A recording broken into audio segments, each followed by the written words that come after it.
Hey, everybody. Good morning. Thanks for joining today at MadPile Summer Series. I think our first workshop of this series this month, Introduction to Behavior Change Design. We've got 2 hours together where I'm going to go over and we're going to work through activities and processes involved in designing for behavior change. There'll be a few breakout room activities. I'm open to questions as they come in discussions. I put in some pause moments for us to have questions as they come, but feel free to use the chat as well or raise your hand if something pops up, if you've got a question on a topic. What we're going to cover today, similar to the abstract, I hope. A lot packed into 2 hours. We'll start with how we here at MadPile, we think about behavior and behavior change. We're going to go through an overview of the process that we use for designing interventions. That's the term I use, we use. It can be synonymous with product, service, program, things like that. You may hear me use those interchangeably, but I probably will say intervention the most, but I do mean products and services. We're going to look at conducting a diagnosis, specifically identifying who needs to do what behaviors are we trying to change with our efforts. We're going to look at how we understand what lies beneath those behaviors that needs to change for behaviors to occur. And then we'll quickly connect the dots to intervention strategies that map to those determinants. And little homework, hopefully y'all will be able to take these home and apply to your work starting tomorrow. This is going to happen every time. Don't know why. All right, I'm just going to click and minimize. Okay, so when we think about behavior change design, we've been doing it. I've been doing this at MadPile for the past decade. Before that, I was looking at how we design and use technology for motivation for learning behaviors. I was over at an MIT Media Lab startup and was focused on designing and researching motivation for learning. That quickly discovered that the technology was very behind in education, whether that's blended learning or L&D within organizations, and wanted to find a place where we could use the same kinds of methods and bring science into the design process, where it was also meaningful. So not necessarily advertising or things like that, but where can we do this? So came on board at MadPile to start the department and focus a lot on health and financial services. And when we think about behavior change design, we really think about it as these 3 disciplines coming together: social and behavioral science, so we can understand behaviors and contexts; human-centered design, so that we can design products and services that are usable and useful and wanted; and data analytics more and more over the years, so that we can both tailor interventions down to the individual level, as well as evaluate those interventions and see if what we're putting out in the world is having the effect that we want it to have. And very specifically, these things come together to focus on real world behaviors, right? So while we can think about changing behavior on screen, or how on screen or in app or in digital technologies affect behavior, change really happens out here in the real world, right? So if we're trying to make health goals, how we eat, how we move, how we sleep, is the behavior that we're after. So it's all about using these different techniques in order to change people's behavior in the real world. So are you talking individual behaviors or individual behaviors of a group or behaviors of an organization? I'm trying to Sure. focus in on the Yep. target you're talking to. Yep, it's all of the above. A nice way to think about it, especially in technology-assisted interventions, is the individual bubbles up to a group or a subgroup. A group bubbles up to a group, bubbles up to an organization, bubbles up to a community, bubbles up to a population. So you have these different Zoom levels, from individual up to group, and it depends on what we're working on, at which level we focus on. But it's almost a blurred line. It's more of a continuum between those groups. And what happens if there's a disconnect or a conflict between the personal behaviors and a organizational or a group behavior? If one individual is different from a group, No, well, different or just has a focus. Let's use exercise, for example. You know, some people hate to exercise, and so they just don't individually. They don't go out and run or walk or do anything physically to make themselves better, and their health suffers for it. Yet the organization or the group that they're in rewards exercise. So how do you deconflict or how do you solve for that problem? sure. And I think that's what we're going to cover today in the workshop, right? So looking at those individual factors, as well as how they nest within group factors or things like that. So feel free to bring that question up again. That should be on target and on our plate with what we cover. When we think about behavior and a focus on behavior, again, whether that's in health or financial services or even just generalized UX design, we think behavior is important. It's central to all the outcomes that we really care about, whether those are large societal outcomes, productive economies, organizational outcomes, health, communities, personal growth, or relationships. Behavior is at the center of achieving those goals. Putting it another way, we can think about the idea that virtually all organizational objectives require somebody to do something for those outcomes to be achieved. And again, whether those are healthier members, better savers, higher performing employees, or more business metrics around selling more units, right? Human behavior is at the center of all of these things. So it does us well to focus on behavior. So we're on the same page.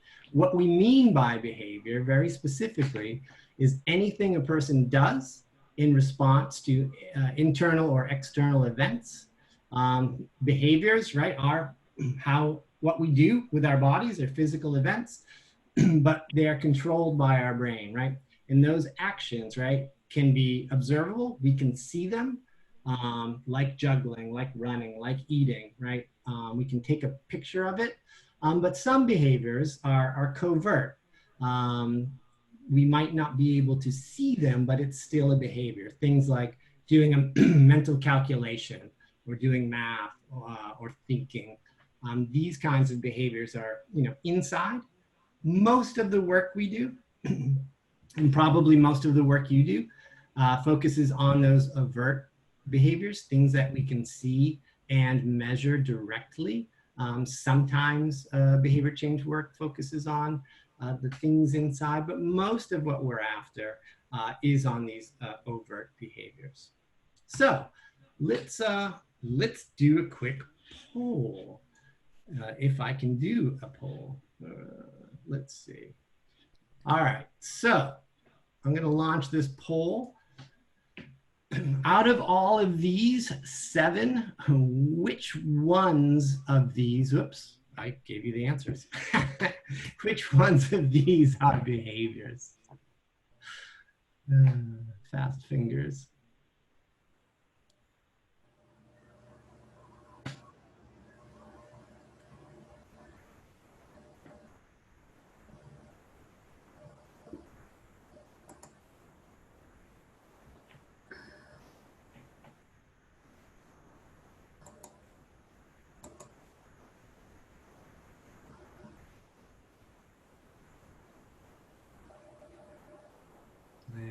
else? We got about half of you.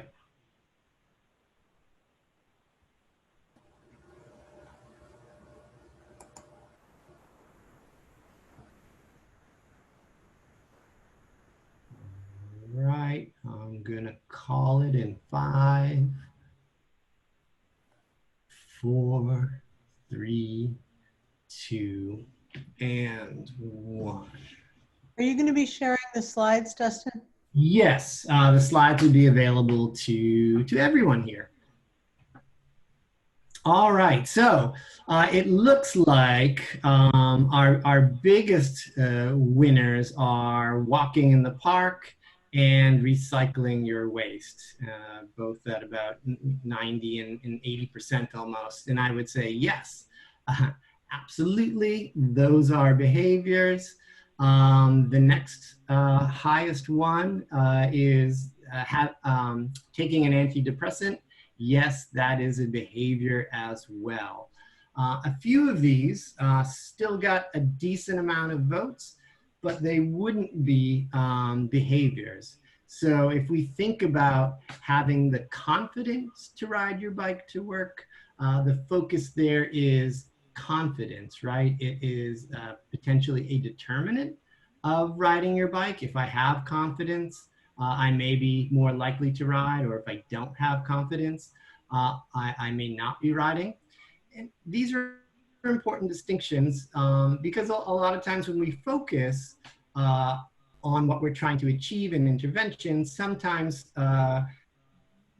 we get objectives or we frame goals to focus on confidence rather than riding the bike to work. So we want to be focused on behavior, which we'll talk about more. Same is true for losing weight. Although it's not a determinant, it is an outcome, right? Losing weight would be the outcome of other behaviors like moving more or eating differently or things like that. Intentions, intending to eat 3 pieces of fruit, yeah, pretty good. You know, heart's in the right place, but it's an intention. Intentions are close in terms of determinants. Some would say the final step, the biggest gap before the behavior happens, but it's still not a behavior. And again, feeling less depressed is another outcome like losing weight, except a mental, psychological outcome versus a physical outcome. So we really want to focus on behavior. I'm going to end that poll. In a way we can think about behavior when we classify them is if we think about in health and well-being large categories of behaviors, behaviors that contribute to the prevention of disease, like getting physical activity, like not smoking, not drinking too much, not being sedentary, things that involve care seeking and adherence to treatment, going to the doctor, getting a screening, as well as adhering to or taking medication as prescribed. Delivery of healthcare is important too, because we can think about not just the patient, but perhaps the clinician behaviors that need to support or facilitate the behaviors of the patients, and also thinking about things for clinical trials. How do we optimize people's participation in long-term engagement in clinical trials? And the same can be said for financial services, spending, saving, budgeting, long-term, short-term retirement, optimizing debt or wealth, and again, in organizations, behaviors that focus on business objectives, whether those are customers or employee behaviors within an organization to help meet goals. Big classes of behaviors. We're going to get a bit more granular with those. But first, let's talk about how we think about behavior or how behavior occurs. What drives behavior? A nice model and an old model, but simple and true, comes from MIT social psychologist Kurt Lewin around 1936 or so. So we've had this for a while. The model or the equation says that behavior is a function of a person in their environment, right? So both the things within a person, their psychology, their motivation, and the context by which they operate. So within our social circles, within our built or natural environments, have an effect on behavior. And depending on psychological theories or behavioral theories over the years, we may have focused on one. If you think about Skinner and his rats in the lab, we focus very much on the environment in those, really focusing on changes there. If we think about nudges or choice architecture, how do we change the environment to affect behavior? That's the E. If we think about things like motivational interviewing or other kinds of human-centered theories, we're really focusing on the person, changing their motivation or their psychology. So we can look at this nested layer of people, right? The things within a person, our knowledge, our skills, our values, identity, our emotions or habits, our impulses and inhibitions. Those can be affected by the social circle that surrounds us. Are we going with or against cultural norms? Do we have social support or friction for certain behaviors? Are we learning or observing from others in our environments, whether we're children or all the way up through adults in the workplace environment and beyond? And then isn't that based on the Maslow's hierarchy of needs? Isn't there something deeper this is built on a foundation? So, yep. So Maslow covers similar constructs, but also focuses very heavily on internal motivation and goal striving, self-actualization, as he puts it, which are motivational constructs, and we'll talk about those different constructs there. So in that model, things like values and identity and goals and things like that would fit into Maslow's hierarchy, as well as environment, things like safety and you know, access to resources and things like that. So the environment also. Dustin, it's Ryan. Sorry to interrupt. Could you check the participants window to let somebody in who lost power and got booted? Yes, thank you. I can do that really. Oh, a few. So all these things can, I have bad aim with this mouse. All these things can come together, right? So our internal processes, our personal processes, the social world within what we live, and the physical and natural and physical environments, right? What they afford or constrain in terms of time or access to resources, or are there safe jogging paths where I live, or can I get healthy foods? Those kinds of things all affect behavior, have the potential to influence what we do and or what we can do. And these can all be levers for change as well. So thinking from that individual level up to social level, up to environmental level, is a really nice sort of ecological model to think about the different systems that affect behavior, and each one is its own system.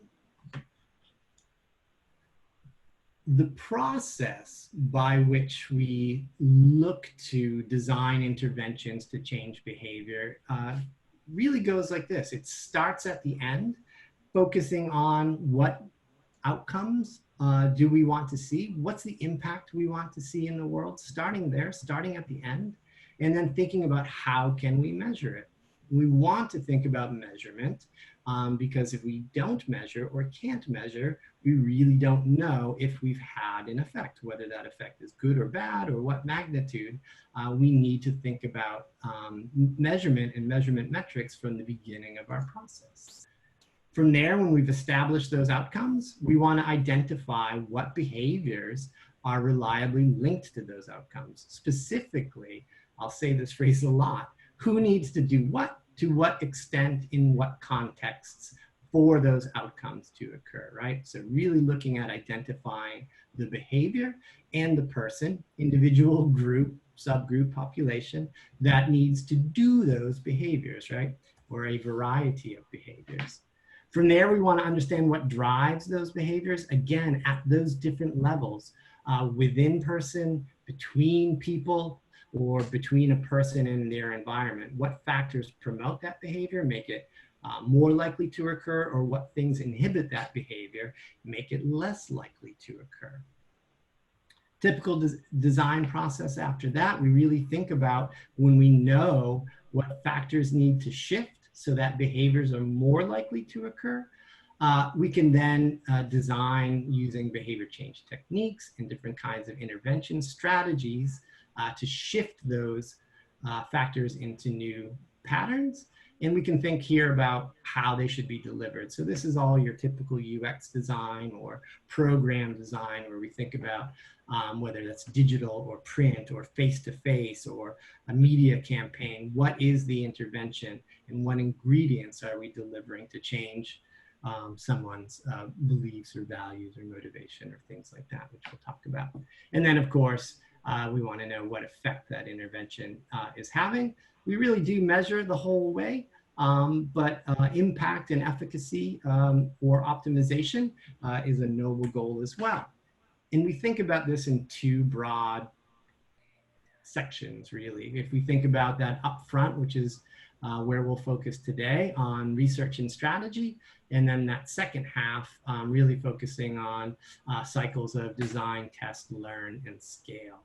That's the process that we use. I'm going to dive into the first part, which is focusing on establishing outcomes and outcome mapping. Any questions here? I can take one or two.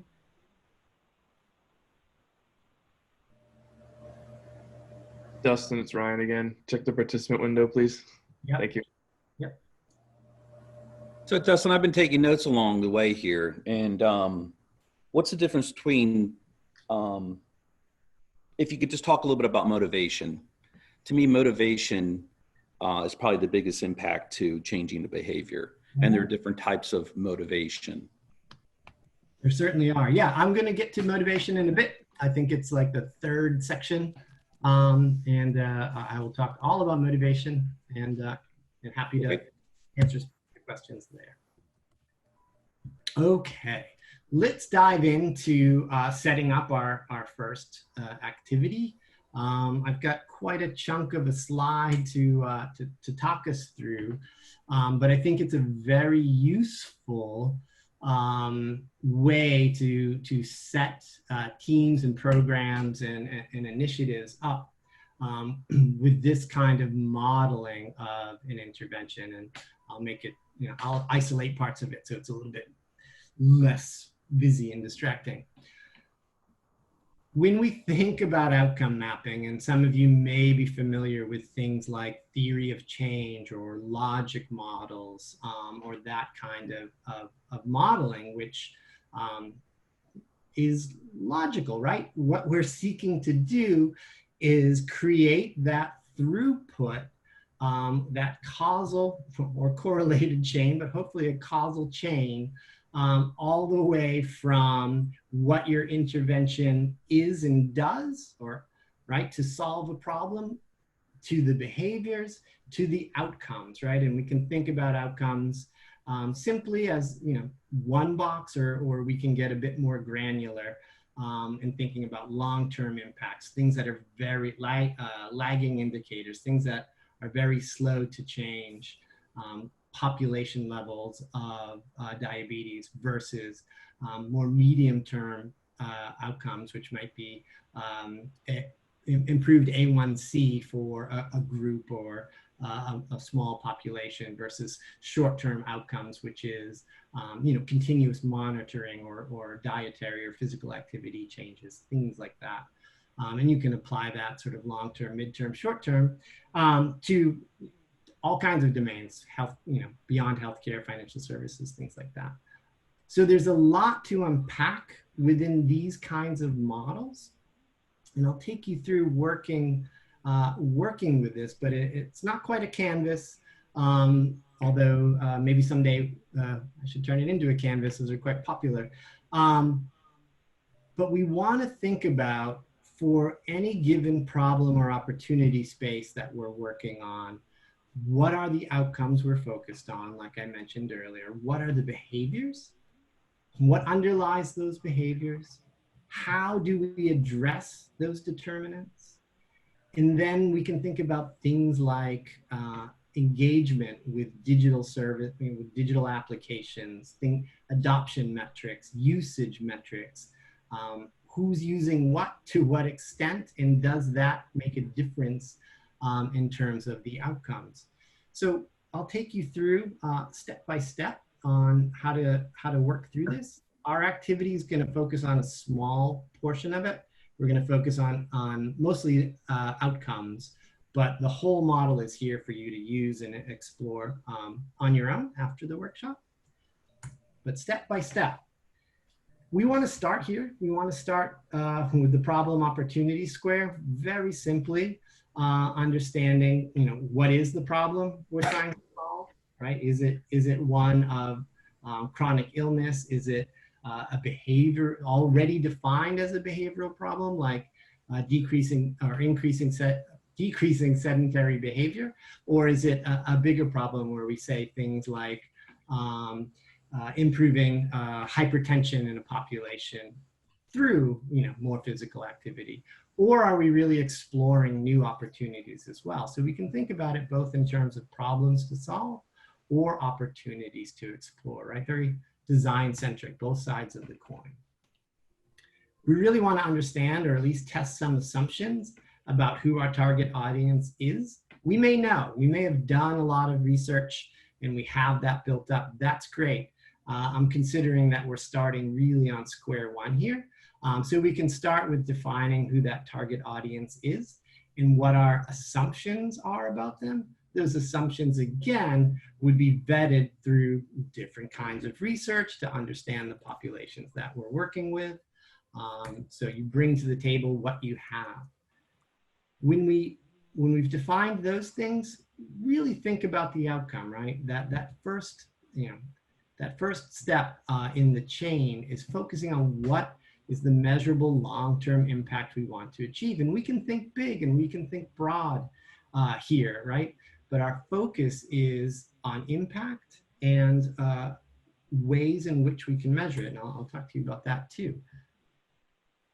Usually jump over midterm, go from long-term impact to short-term outcomes, right? So what kind of if we're going to focus on X impact, what do we focus on in the short term, right? So again, if we're thinking about population obesity or again, hypertension, for example, in my head today for some reason, short-term outcomes really could be, dietary changes. It could be increases in physical activity. It could be,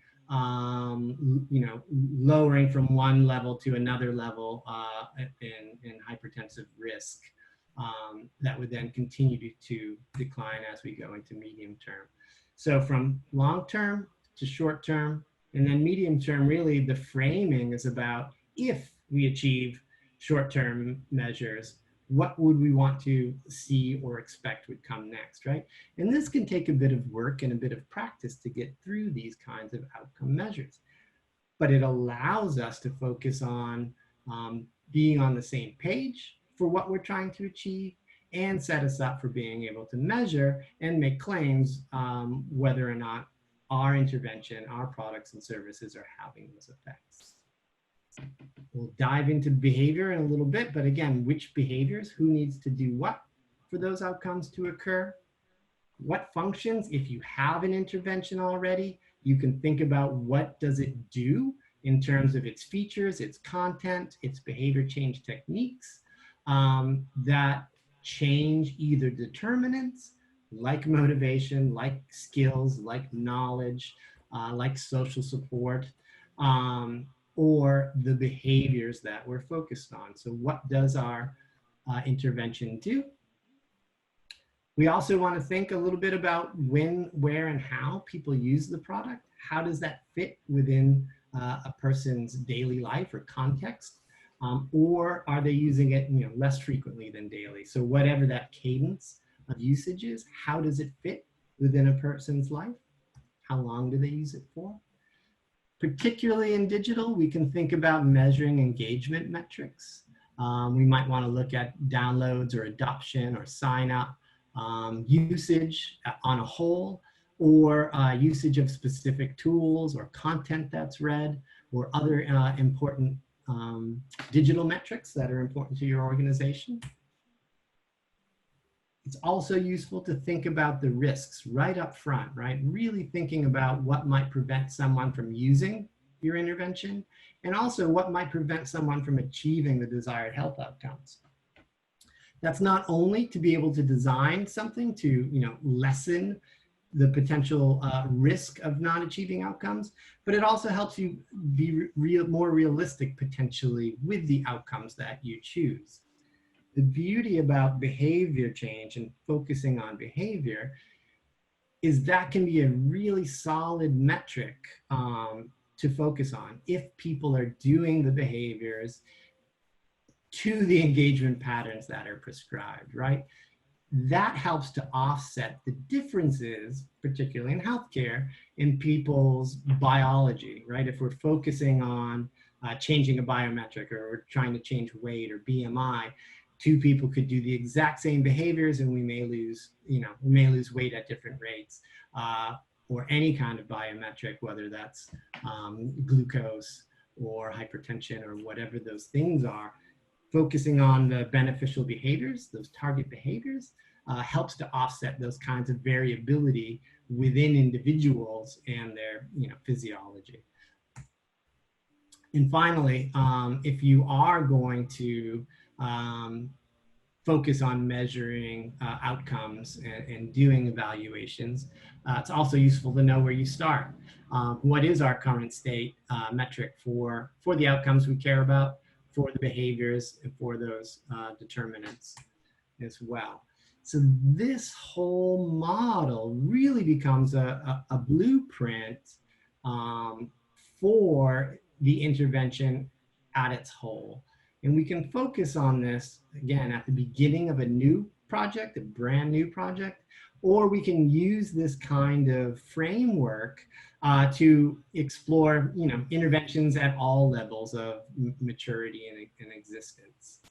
I'll take some questions in a second, but I want to cover just a couple other things when we talk about data and put it into perspective. We also want to think about, within all of that, particularly with outcomes, what data are we collecting? Is it objective measures like heart rate or something, biometrics, or is it subjective data? Are we asking people how they feel or what they've done? What kind of data are we collecting? Is it objective through an app or some system, or are we asking for a self-report, right? How do we get that? Thinking about where that data comes from, particularly if we have an application already. Is it through app logs? Is it through self-tracking? Is it through self-reporting? Is it wearables data? At the onset of a project, it's really helpful to think about these things so that we can tie what we want to occur with how we're going to capture that data.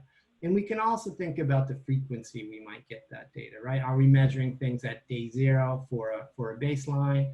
Is data continually being collected, like steps tracking every single day? Are we sending a momentary assessment every 3 days, every week to check in on how people are doing? These 3 questions, right? What is it that we're collecting? Is it objective data or is it subjective data? And the difference there is, one being collected, one being a person giving you that data. How do we get it and when do we get it? And we can see these kinds of effects and these different data questions in all different kinds of health applications. So to tie those pieces here are the ones we'll focus on. If we look at an app like Couch to 5K, right, we can think about those different blocks within that outcome map. We can think about the opportunity decided upon by the Couch to 5K teams, right? We want to create an app that will help people be more active and gradually work up to running a 5K. That's our opportunity. How are we going to know if people are getting there? We can look at those short-term outcomes, right? We really want people to increase their level of exercise week by week. We're going to measure that by the mobile phone sensor activity. We think about midterm outcomes, right? That would be running that 5K, right? We put that in the middle, right? and users have increased fitness levels. And we might measure that by things like objective data, running speed, duration, frequency of runs. We could also do subjective and ask people different questions about how they feel or how their level of fitness is at 3, 6, 9 month intervals. We can also think about long-term, right? They maintain their fitness levels over time, not just initiation, but maintenance over time, and the health benefits that someone might get. And we might measure those through things like, you know, lowered blood pressure or VO2 max, and we can measure that a year down the road. When we think, and those are, you know, behavioral and biometric outcomes, right? A combination of those. And we can look even earlier to what we might measure in the near term, and that would be things like increasing people's confidence or their self-efficacy that they can run a 5K, that they can run every day. We might look at building habits, right? The frequency by which people run. We might look at their increased ability or even increased motivation. So these kinds of objective and subjective measures. Last slide here, and I'll take some questions. We're going to focus on doing this activity. I've got it again in a paper form. It works really well as a, you know, in-person and group activity where you do post-ups of these different categories along that outcome map, and then use stickies as a team, right? And it's a great way to not only discover and align your teams, but create a living document that helps you on everybody understand, you know, what our goals are, how we'll achieve those goals, what evidence do we need, what evidence does the organization need to prove that we've achieved those goals? Are we really making people healthier, wealthier, wiser, whatever that is? And then how might we study that to see, you know, again, if we test that to know for sure if we're having that effect. And in our experience, you know, small groups, usually around 2 hours or so to do this. And you can do it, again, at the very beginning or any time or any stage of your intervention life cycle. I'll pause there for questions.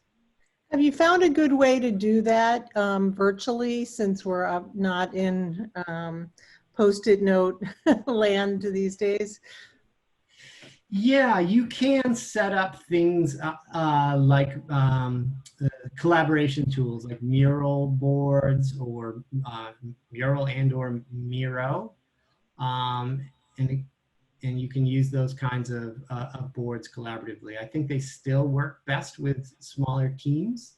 But yeah, those kinds of collab whiteboard tools, you have to set them up first. But Mural, and what's the other one? Miro, M-I-R-O. Okay. And you can do those within Zoom, or it's a separate thing? It's a separate thing. Okay. So one Zoom window and one browser window.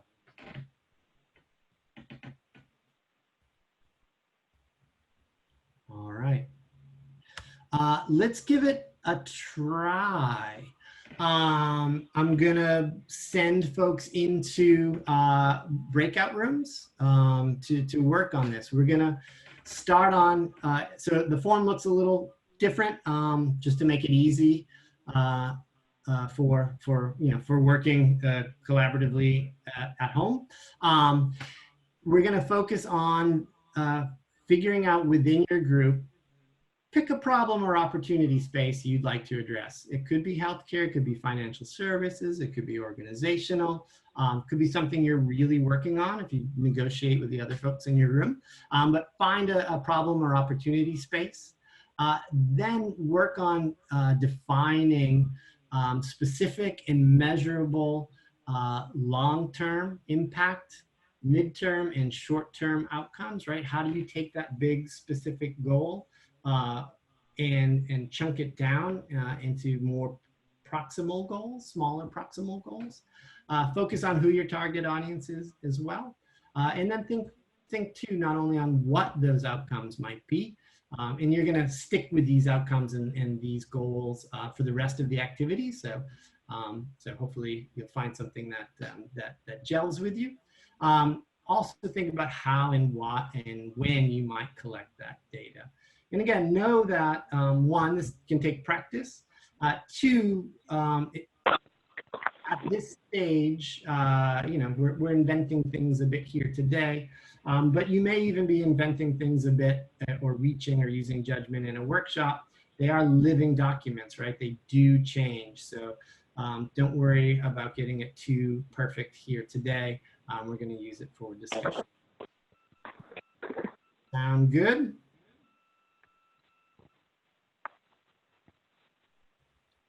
I'll take that as a yes. All right, I have to break you out into rooms. I gave folks a little bit extra time. I heard there were a few audio issues for some folks. I hope that got straightened away. I tried to pop back into rooms that had that challenge.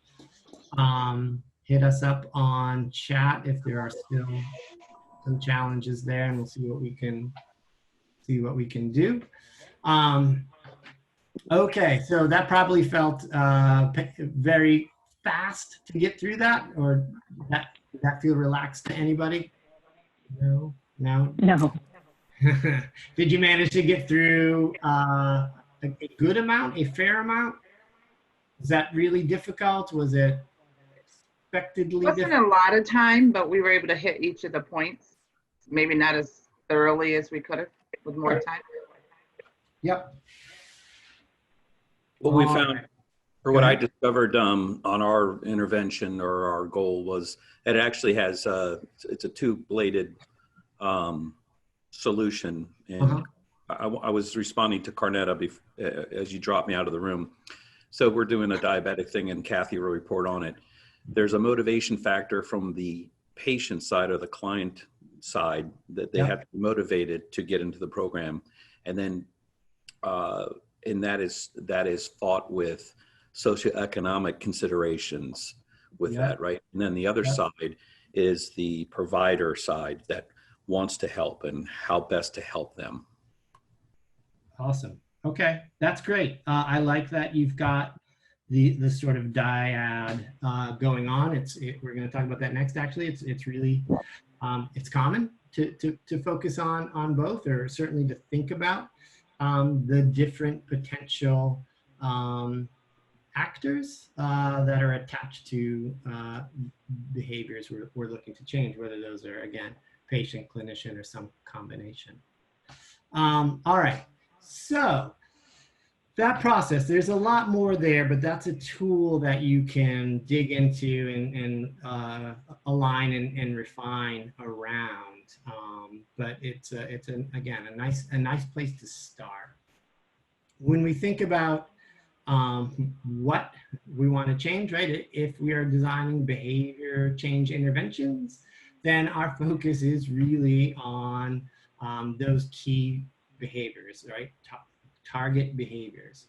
When we think about behaviors, again, what people do, those overt behaviors, we want to be able to map or link behavior to those outcomes. So we want to think about it from that frame. What behaviors do we believe or do we know through research and evidence are reliably linked to those outcomes? With health and other domains too, but especially in health, there is an abundance of research around, what behaviors are good for prevention, what behaviors are good for chronic condition management. We can look at what clinical guidelines say, what research says, what the literature says, and we can also look at doing primary research as well. Part of our focus, or the way we're going to run through this today, is by thinking broad, thinking about a wide range of behaviors and narrowing them down. Sometimes you know what behaviors you want people to work on. If we're managing diabetes, we may want people to eat differently and move differently and take medication. so on and so forth. We know what those behaviors are, but in other contexts, we may need to explore that a little bit. And that's on the patient side, right? But we also want to think about the broad context of whose behavior do we need to change, right? And maybe it's not just the patient, or maybe it's not just one person or one group, or maybe it's not even who we think we want to affect. We may get more impact by focusing somewhere else, right? If we think about this idea that behaviors are linked and they are connected with other people. So if we think about that in simple terms, I've got a 9-year-old here at home. When she was 5, we had a challenge getting her to brush her teeth, right? If we think about that as the target behavior, we want Juliet to brush her teeth. We can think about the other behaviors that influence that behavior, right? So if we want her to brush her teeth before she leaves the house or before she goes to bed, right? We can anchor that. Those affect her brushing of teeth, right? They increase the likelihood, particularly if we make that connection and make that a habit. We can also think about what people in our social circle, in their behavior, in their effect on hers, like of course her dentist advising her on brushing, which when she would come home and if she got the little chew tablets, she would brush a little bit more. I'd model that behavior. But then there's something like her classmate who at that time never brushed his teeth and was very proud of never brushing his teeth. And she was amazed that this kid never had to brush his teeth and was very influenced by this one other individual and this other behavior. So we can look at these kinds of maps or these kinds of relationships and figure out where we want to focus. Does it change the area or the target behaviors or the person or group that we're focusing on? And when we look at that in a more complex system, if we think about behaviors around people with hearing loss, getting them to wear a hearing aid properly and consistently, the myriad of different behaviors of their own, going for fittings, getting brochures or understanding about the technology, all the way to friends and family's influence on that person, what happens with the audiologist or the hearing manufacturers. Some of these we may have control over, some of them we don't. But if we think broadly, we can then begin to narrow in with certain problems and figure out where the best opportunity to intervene might be. So when we think about focusing on target behaviors, there's 2 ways to do it. We can go for very complex problems. We can focus on mapping that system, right, of actors' behaviors and the relationships to find that point. When we've done that, when we can look at who's doing what, we can evaluate where to slip in, right? And we can do that with some criteria. And in both these methods, we use that criteria. Thinking about for each behavior, what is the potential impact it may have on our outcomes? What's the likelihood that that behavior will actually be adopted or implemented? Thinking about, is it easy for that person to do? Will they like it or hate it? Do people have generally, do people have the resources to do it? Do they have the time? Is it expensive? So thinking about the likelihood. And also we can think about the spillover, if my behavior indeed affects Juliet's behavior, if my modeling will have a good spillover effect. Perhaps I wasn't brushing my teeth so well either, but we may intervene with the parent to have them change their behavior, and that will have a strong impact on the other individual. Or our own behaviors, right? If we know that watching TV on the couch late at night leads to increased snacking of potato chips or junk food, we could cut down on the TV. Or TV affects my sleep, or when I go to sleep, those behaviors are linked. So maybe one great way to get me to go to bed earlier is to change my behavior, not of trying to go to bed earlier, but to stop watching TV. So we can look at these systems and these relationships and make decisions. Hey, How do Dustin, you- sorry to interrupt. Do you have slides you're going along with this? I'm not I seeing anything. do. I'm just seeing your video. I don't know if that's just on my end. Yeah, same here. Oh, I thought you were just talking, and then I realized it looked like you were navigating slides, and I was like, wait, I'm not seeing any visuals on my end. Yeah. huh. Oh boy. When you're at this part of the process, though, should you be thinking already about the process changes that you want to make? I mean, I get the sense of like people having in their mind what the redesign is before, you know, like when you're thinking about multiple target audiences, for example, you're already starting to think about your process. Is that what you want to be doing at this point? Yeah, with the idea that that process could change or adapt as we get a bit deeper into our investigation. Can we see the screen now? Yes, thank you. Yes. Okay, I'm so sorry about that. So simple map, complex map, the words I said, and where we left off, this other process. So you can go the mapping route and draw those relationships, map those things out. Or the method we're going to use today is really a three-step process, right? It's to generate a lot of potential behaviors. And again, you can draw those behaviors from research, whether that's primary or secondary research. You can use judgment, experience, brainstorm those behaviors. But you want to create a really long list of behaviors. What things and who should do them do we believe will lead to those outcomes? We want to be able to prioritize those behaviors by thinking through, excuse me, its potential impact, the likelihood that it would be adopted, and that spillover rate to other behaviors. And we want to think about, after that, really focusing, and I'll continue these steps, really focusing on being very specific with a tool we call a behavioral statement, almost like a Mad Libs, writing out who will do what, to what extent, in what context, so that we can develop little mini scenarios and see those behaviors in our minds, so that we can really understand in that context, in that moment, for that individual or that group, what promotes or inhibits those behaviors. So just as an example, if we think about that list of long behaviors, so if we were to brainstorm behaviors to reduce infections in hospitals, we might come up with a thing like this, right? We can think about everything from equipment and keeping sterile items in their packaging. We can think about what we do with waste, how we care for, contact, or wash patients, or the environment, and then what we might do with our own PPE, or how we wash our hands or use alcohol gel.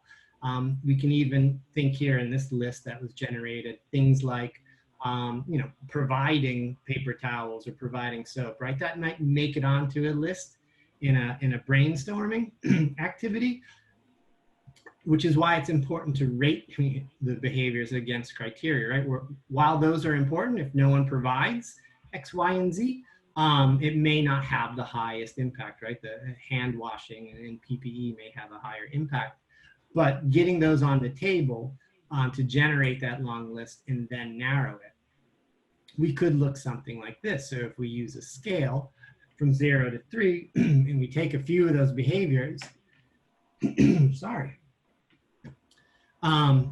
we can say, all right, for using alcohol gel, what's the impact? Well, that's a 3, right? That it's really good. Is that easy to do? Yes. Is it easy to measure? It's a little more difficult if we care about measuring, right? We may measure it by empty bottles or the amount that we go through. Would it have a spillover effect? Yeah, we think it would, right? It would have a spillover effect to other beneficial behavior. That ranks high on the list. So we can look through potential behaviors, rate them, and then make a judgment call. The ones that come out the highest may not be absolutely positively the things we focus on, but they probably do indicate a good area to start with or to focus on. It doesn't mean we can't also focus on things lower on the list, but we might want to prioritize those high-ranking behaviors. When we've identified a few of those behaviors that we want to focus on, we really want to get specific, right? So we could say things like, well, the behavior and the person doing the behavior, we want to be very specific. Nurses and doctors clean their hands in identified situations. Infection control nurses, maybe they do audits and feedback. Supply staff needs to ensure that there's alcohol gel, right? And we want to frame that in a way that really makes it clear as to the context we're talking about. So who needs to perform the behavior? In this case, cleaning hands with alcohol and gel, nurses and doctors. What do they need to do? It's the same as the target behavior. To what extent? Well, during every shift, whenever they're on hospital premises. What contexts? We could get even more specific. At the start of their shifts, before contact, before and after contact with patients or visitors or staff members, with contact with contaminated materials, restrooms, things like that. We want to really think about where and when these behaviors happen, because what might become a barrier could be different for those different contexts, right? So we don't want to rule anything out or overgeneralize at this stage. So I'm not going to run at 20 minutes. Let's do in your breakout groups. Let's and in your book, there's a couple different steps. Try to identify, at least 5 behaviors, 3 to 5, we'll say, that might help you reach those outcomes. Do a rating based from a scale of 0 to 3 on the following page on impact, likelihood of change, and spillover. Then select one of those behaviors and then specify that behavior with the behavioral statement of who needs to do what, to what extent, and what context. And then we'll talk about how those behaviors. Question here, Dustin. Is this supposed to relate to our previous work in the group? Yes. Or is this a new one? Okay. Yeah, relate it to the work. So hopefully you ended up with some range of outcomes, whether that was impact or short-term outcomes. Maybe even your short-term was a behavior. But snap these behaviors to those outcomes where you left off. Can I ask a question as well? So in that, could you go back to the chart? Yeah. Oh, sorry, the one before that. Oh shoot, the one before the sorry. Yeah, that chart. Sorry, table. I guess it's a table. Yeah. Is there? So I'm looking at this, and is there anything on here that kind of helps you with the idea of? I mean, maybe it's impact, but the idea that if you design processes well, then you're more likely to do, the behavior well, versus just relying on training because people forget or they get busy or they, like I'm sure that people know to use sanitizer when they go in and out of a room. But if you're, yeah. Where do we consider, like, if you put the hand sanitizer at the far end of the room in like an inpatient room, so you have to walk around all the other equipment to get it, you're less likely to do that. Like, where would that type of thing go into this grid? Sure, that's excellent. You're all good at predicting the next step. That is actually the next step. At this point in the process, right? We want to laser focus on making that connection between behavior and outcome, right? Based on, again, this criteria or some kind of criteria. I like impact and likelihood. I think those are very, very strong. The other two are useful, but you can work without them. Okay, well, I didn't mean to jump ahead. I just no worries. In my mind, that would have been like a column in this grid. Sure. So if it's a whole nother step, that's even better because it's important, Yes, it's absolutely important. That is actually the next step, right? To say, like, if we want someone to use the hand gel, Is where it is placed a barrier or, you know, a facilitator? Is it that they don't know to use alcohol gel? No, probably not. So we don't need to train or educate. But we need to make sure it's maybe visible, it's convenient, it's where they need it to be, those kinds of things. And then we can figure out what does that mean for design. All right, awesome, thanks. Cool. All right, I'm gonna give us 10 minutes here. Oh, I have to put you in breakout rooms, probably before I set my timer. Here we go. Were there any major challenges or difficulties with that activity? We didn't get very far in the prioritization part of it. Just because we spent a lot of time with the initial part. Fair. That'll happen. Does take some practice, and you know, and again, I've got you in these very very time constrained activities to fit this chunk in for today.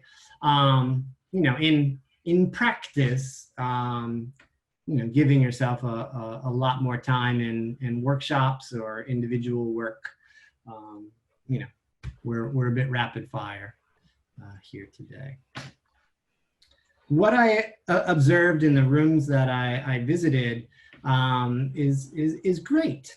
We may have been thinking through the challenge of finding behaviors, but once people found the behaviors, the conversation naturally shifted to, well, what do we need to do, right? What are what things that will make this behavior occur? What are the environmental things we need to do? Do we need to make something easier, or does someone need to be more motivated, or X, Y, and Z? I'm gonna jump a couple slides here for time. You're not missing anything super major. It's the poll and some things, but the slides will be in there. And a video that I discovered didn't work. What we want to do, right? So on that step, by design, we are focused on, you know, identifying and narrowing those behaviors without really getting further into, you know, what might affect that behavior, what might influence that behavior for better or worse, right? In practice, right, you learn these steps. It's all pretty segmented in the way I'm, you know, teaching you this step and that step and this step. Once you get familiar with the different pieces, you can, you know, you can multitask and think about these different steps together. Sometimes you can't. You really do need to do, you know, a good amount of research to uncover these things. But that conversation, you know, should flow, you know, from outcome to behavior, from behavior to determinant.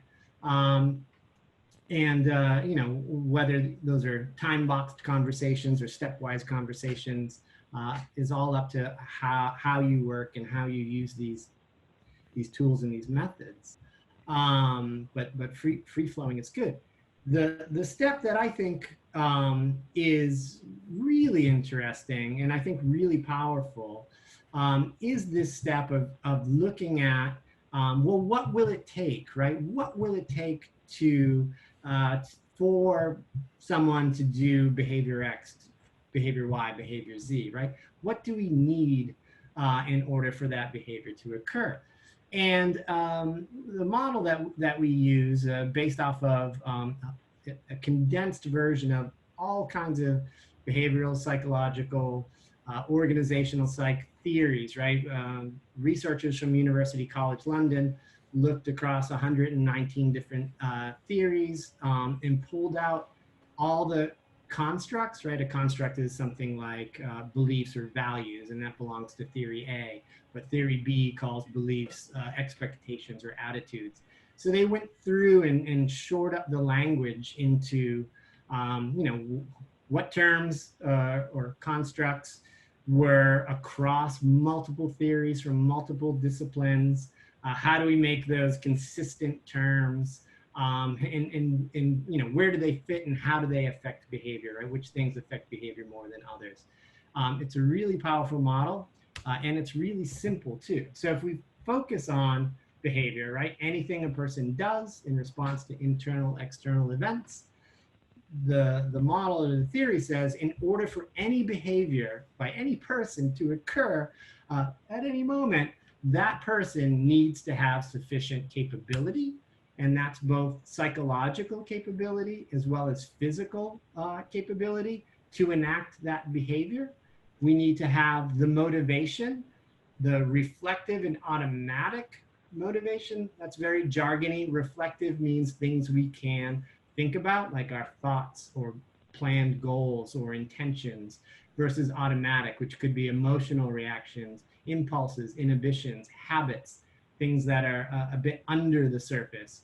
If you've read Daniel Kahneman, or you look at things, behavioral economics focuses much on systems 1 and systems 2, system 1 being automatic, system 2 being cognitive, right? So both of these effects, where cognition meets emotion, is another way to think about motivation, as well as, if we remember that bigger circle where we started with, the physical and social environment that enables behavior. An individual needs to have all of these things in place for a behavior to occur. I'll break it down just a little bit more. When we think about capability, right, we can think about any set of physical actions that require an ability. So things like taking blood, right? Do we have the manual skills, the dexterity, administering injections? Do we have the strength, the stamina to do an activity? If we think about physical activity, getting 150 minutes of moderate to vigorous exercise, right? Does an individual have that? If not, then perhaps even if they've got the time and the motivation to do it, if they don't have the stamina, that behavior is not going to happen. Or the skills to ride a bike, even if I own a bike, right? Or the psychological skills. Do I have the knowledge, the attention, the memory to do X, Y, and Z? Do I have the self-control processes to regulate my behavior to do X, Y, and Z? So both physical and psychological. Opportunity, again, is thinking about, are we going with or against social norms, the influences from our friends, colleagues, people that support or don't support that behavior? Is there friction, or is there fuel to do that behavior? And the physical environment as well, right? Do we have a reminder in the world? Is the hand gel nearby when I need it? Do I have my mask? Can I afford doing X, Y, and Z? Does it take too long? Is it too difficult? Is there a safe place to run? My motivation, again, and yes, this is absolutely the biggest, most critical part of, I would say, almost all behaviors. If we don't have the motivation, even when other things are absolutely in place, this has a huge effect, right? So thinking about beliefs about what's good and bad, our intentions, do we have goals or plans, right? Or again, do we have habits or positive or negative emotional responses or associations to a particular behavior? Focusing on motivation is almost always present in behavior change efforts, particularly in health. The good news is when motivation is there, or if motivation is not the problem, we can then just give people the tools and resources or teach them how to do something, and they'll go ahead and do it. But I think, I think what we all more typically experience is motivation is an essential piece to focus on. I'll stop there really quickly. Questions here? Dustin, a question as it kind of goes back to what you're talking about originally around kind of systems thinking and the Lewin equation. Like, is there a natural kind of overlay on that kind of environmental versus personal on this kind of framework that you're showing here? Yeah, it's it is that model. So if we think about individual, right, in that smallest circle that we had earlier in the morning, that is both capability and motivation, right? That is within the person, right? Our both are our psychology, right? Brain processes, well, physical too, but is within person. Opportunity breaks down to those next two circles, right? The social circle, and then the environmental circle, which wraps around it. So it is analogous, but this creates a really nice way to analyze and design for different behaviors. Okay. You don't think part of motivation is bigger than the individual in terms of the incentives that you give to the group, for example, or how they're being led?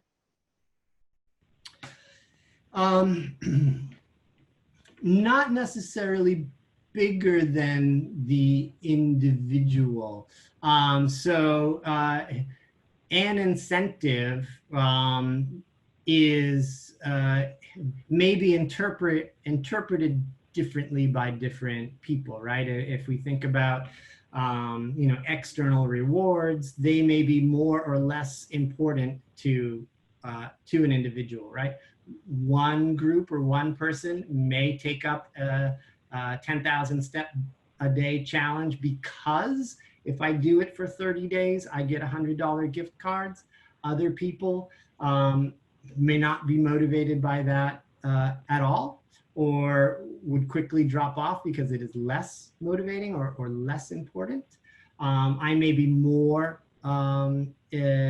motivated by the social aspect, as you mentioned, of getting together with friends to exercise, or... But I was thinking more in the work environment. So if Yeah. we're thinking about a department of people that need to change their behavior, Mhm. isn't there, the fact that they're working together, if motivation can be social in that regard? Yes. Yep. Right. Yes. Absolutely true. There's the arrows here, which I didn't really talk about, really look at the bi-directionality of the system, right? So opportunity can influence motivation. Without getting overly, it's beautiful in the way that it works, but without getting overly complicated, yes, there is social motivation, right? What other people do influences us, and that indirectly affects our motivation, right? So there's sort of a direct and an indirect path with these different factors, right? If I discover that my capability increases at doing X, Y, and Z, if I get better at it, right? That increases my self-efficacy, something we probably have all heard, right? That increases my motivation. So these different constructs influence each other. Right. Comment here. Say that again. Comment. So it seems like our ability to measure or assess motivation is really important if we're designing behavioral change programs, because we want to focus our effort on the people who are motivated, or focus on an individual when they're motivated, rather than kind of wasting time when they're not motivated. Yeah. Understanding for a given behavior and a given population and context, I'll actually jump right ahead here with that, right? When we think about motivation, right, and any behavior, we can ask, do they find that behavior genuinely more attractive than other things they could be doing? Is exercising right now more attractive than lying on the couch and watching Netflix, right?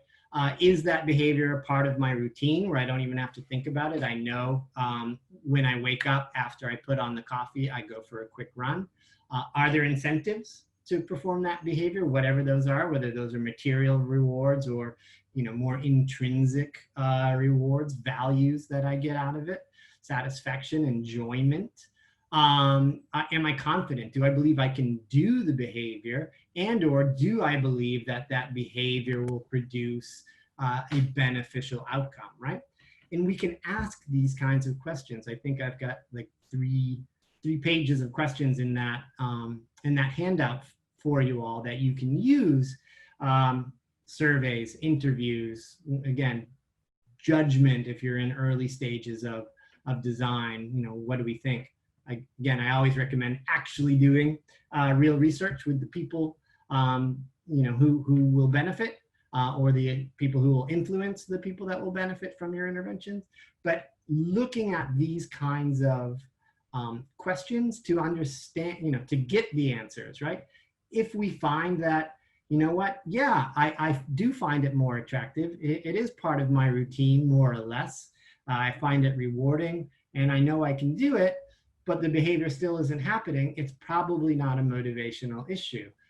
Maybe it's simply that I don't have sneakers, or my work is too busy and I don't have time to go for a job, or I don't have the funds to buy fresh fruits and vegetables, or afford my medication, even though I really know it helps because it offsets symptoms for me, but I don't take it because I'm trying to stretch out my dollar and the number of pills I have, right? I'm motivated, but I don't, it's something else, right? And so that's what we want to uncover for any of these behaviors, right? Do we know what to do? Can we do it? And do I know why it's important? You know, do I have motivation for it? And then, you know, those external factors, right? Do I have the time, financial or material resources? Is it normal in my social environment? Whether that's my family, my friends, right? Is, you know, not drinking, both directions, not drinking, maybe shunned upon, or maybe just difficult because my housemate or my wife wants a gin and tonic as soon as she gets home at 5. That might make it hard for me. How might we design an intervention to offset that deficiency, right? Can we teach someone, can we give them the words to get social support from their housemate, their partner, about, hey, it's cool for you to have it. Maybe, could you maybe not, you know, drink every night because I'm trying to cut down, or, you know, other kinds of skills or techniques. But we want to look at, right, how these different capability, motivation, and opportunity factors influence the behavior, so that we can then either try to, if it, you know, if it influences behavior in the positive direction, do we need to amplify it or leave it alone? If it is a barrier, which in many cases that's what we discover, what can we do to offset that barrier, right? You know, if I don't know how to do something, can we teach or train someone how to do it? If I wasn't aware, we create the awareness. If I'm not motivated to do X, Y, and Z, how do we find out what is motivating? Can we tie it to big picture aspirational life goals? Can we make it more interesting to do? Can we bring in a social influence? Can we tie it to a person's values? What are those different things that motivate? Can we ensure people that it will have a positive effect on the things that they care about? That's where we want to go. That way we avoid these contexts where we're designing solutions or strategies that are not matched to where the problems lie. If we think about smoking cessation, we can think about here in 2020, we could take a good guess or make a bold assumption that most people at this point know that smoking harms their health, or at least we'll say in the US, most people know. Going all in on a communication strategy that teaches people the harms of smoking may not be the most effective route. We may be better off not spending our time, money, resources, attention on that. We may be better off looking at helping people to identify the reasons that they smoke, the triggers for smoking. It's stress. Oh, it keeps me thin. My jerk-faced boss yells at me and I need to escape the workplace. My housemate, my friends smoke, so therefore I smoke. I like the way it feels after I have coffee or chocolate cake or sex. It's attached to another behavior. We may need to look at those kinds of things to help people offset those triggers and have a much higher effect of smoking cessation than we would simply telling people that it's all the potential harms that will occur for fact for smoking. That's where this kind of process is really, really powerful, right? Looking at our goals and outcomes that we want, tying those to behaviors, making a prioritization focus on what we think we're going to go in on. Maybe it's one behavior of one person. Maybe it's multiple behaviors of one person. Maybe it's multiple behaviors of multiple people, very complex intervention. Then looking at what these kinds of capability, opportunity, motivational factors are so that we can do the right things through design. I talked a lot without slides. Things like educating and training, or making things easier, enablement if it's capability. Things like persuading people, convincing them, giving them incentives or punishments or the thought of punishment, changing your environment, modeling that behavior to affect motivation, or again, changing someone's or giving them the ability to change their own environment, sleep with my sneakers on so that I run in the morning. Not that that's a good one, but changing my environment, keeping the hand gel nearby when I need it, making sure some portion of the population sees other people doing the desirable behaviors, right? Modeling those behaviors. When we know what combi factors need to change for whom, we can then implement the right kinds of strategies so that we're on target and not veering off in a direction that's not quite going to be as powerful, like in the smoking example. Okay, I talked a bit too much today and I got us a bit behind, and I apologize on that. But that's the system. Those are the core pieces of analyzing behavioral problems, so that, again, we can design things from a function standpoint: educate, train, persuade, incent, coerce, change the environment, and all the way down to these really granular behavior change techniques, like setting goals, like self-monitoring progress, getting feedback, getting rewards, making big hard tasks smaller or chunkier, right? Those all fit in to those different larger intervention strategies. This step we weren't going to get to anyway. I just wanted to tease you with it and say that there's actually an app that you can get that has those behavior change techniques in it, that you can learn, start to use, start to feed into your design process. But again, I do think that front end analysis, those steps we covered today, is a critical, sprint zero wherever you are in your intervention process. That once you get the hang of it, once you do it, makes a huge difference to I think the quality and the efficacy of the things that we build, whether they're digital or not. That's what I got for you. If I kept folks here, but so hungry people, or whether that's lunch or breakfast or wherever you are, if people have questions and want to stay on, I'm happy to do that. Anyone that needs to jump, I will not be offended, and we'll follow up with the PDF of the slide deck shortly. And I'm always happy to answer questions via email later too. No problem.